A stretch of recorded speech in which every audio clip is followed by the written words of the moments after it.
choke's a pretty dangerous thing, pretty scary. And now when I'm in a choke from right here, from right here I can throw the ball forward. It's a lot easier when it's like this. When she starts dragging me back, okay, I have to come from here.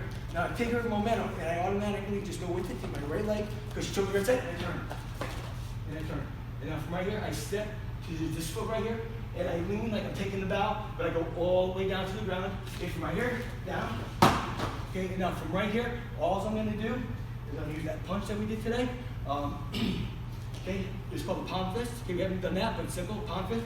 Right to the bridge of your nose. The fist that I always use, I do it when I do our board breaking, it's called a hammer fist. So all you ladies do this. Okay, you have to move your arm. Okay, from right here, hit like this. If you're gonna really finish somebody on the ground, I have Nicole's hand here, so like everything, she can't go anywhere. I could do this, okay, but I could also come with a hammer fist to bridge of her nose. Okay, if you do that hammer fist, you know, 2 times, it's gonna break her nose and her teeth. I mean, it really is. It's called a hammer fist and all her eye sockets as well. If you have somebody on the ground, a hammer fist is what you use.